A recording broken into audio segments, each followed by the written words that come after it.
समर्थ जय जय स्वामी समर्थ. श्री स्वामी समर्थ जय जय स्वामी समर्थ. अक्कलकोट स्वामी या चॅनलमध्ये मी तुमचं सगळ्यांचं खूप खूप मनापासून स्वागत करते आहे आणि तुमच्या सगळ्यांसाठी मी स्वामींकडे प्रार्थना करते आहे की तुमच्या सगळ्यांच्या सगळ्या इच्छा पूर्ण होत आणि तुम्हाला सगळ्यांना सुख समृद्धी शांती मिळो. आपल्या प्रत्येकाची कुठल्या ना कुठल्या देवावर निस्सीम भक्ती असतेच आणि श्रद्धा सुद्धा असते. आपण त्या देवतेची दररोज मनोभावे पूजा अर्चा करतो, साधना करतो आणि कधी कधी ही साधना फलासही येते.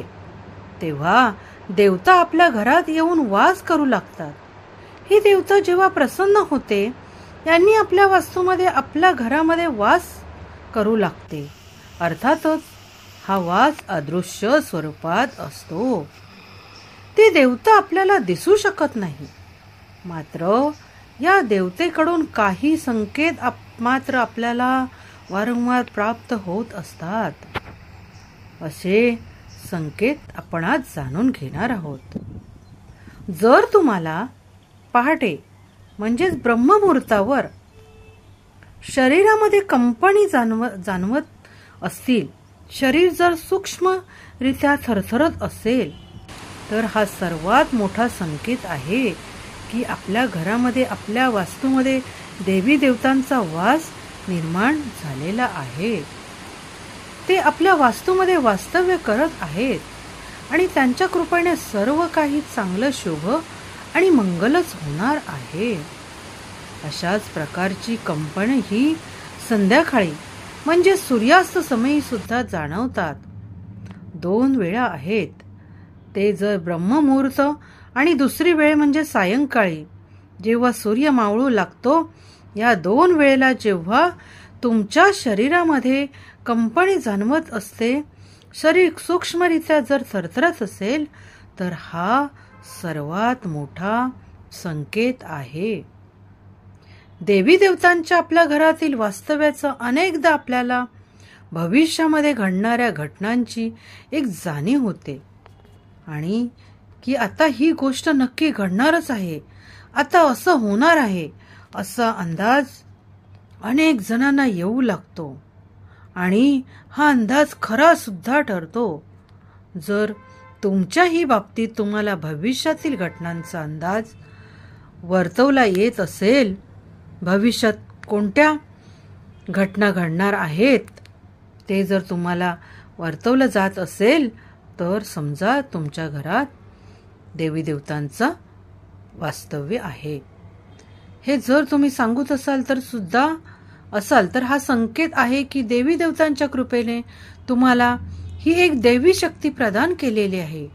अजून एक फार मोठा संकेत तो म्हणजे कुटुंबावर, आपल्या घरावर कितीही मोठे संकट येऊ दे, अगदी कोणतीही विपत्ती येऊ द्या, अशा संकट समयी जर तुमची तुमच्या देवतेवर जी श्रद्धा ढळत नसेल, तुम्ही ज्या देवतावर विश्वास ठेवतात, तर हा विश्वास जर कमी होत नसेल, तर तो विश्वास अगाध राहत असेल, तर हा सुद्धा एक खूप मोठा संकेत असतो की ही बुद्धी तुम्हाला त्या देवाने दिली आहे की ज्या देवाचा वास तुमच्या घरात होत आहे, आपल्या कुटुंबात जे सदस्य असतील, जे लोक असतात, त्यांच्यातील भांडणे संपून जर प्रेम वाढीस लागलं असेल, घरातील प्रत्येक सदस्य एकमेकांशी प्रेम भावनेने जर वागत असेल, तर हा सुद्धा संकेत असतो की देवी देवता आपल्या घरात वास करत आहेत.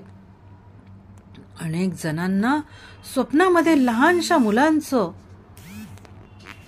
मुलींचं वारंवार दर्शन होतं.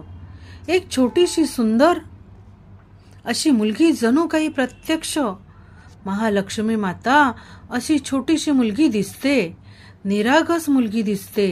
तर अशा मुलगीच वारंवार तुम्हाला स्वप्नामध्ये दर्शन होत असेल, तर हा देखील संकेत आहे की देवी देवतांची कृपा तुमच्यावरती होत आहे.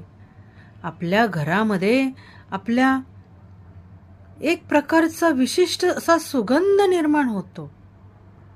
फुले वगैरे नाही आहेत, फुले आहेत पण तितकीशी सुगंधित नाही आहेत, मात्र जर तुम्हाला एक प्रकारचा मनमोहक, मनाला मोहून टाकणारा सुगंध तुमच्या घरामध्ये, तुमच्या घराच्या आसपास जर जाणवत असेल तर हा सुद्धा संकेत असतो देवतांच्या आपल्या घरातील वास्तव्याचा.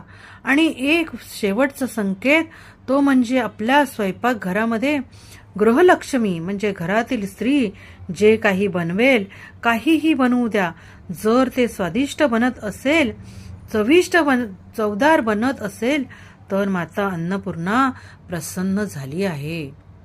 शेवटचा संकेत तो म्हणजे हे समजून जा की घरामध्ये देवी देवताचा वास नक्की आहे. अशा वेळी उतू नका, मातू नका.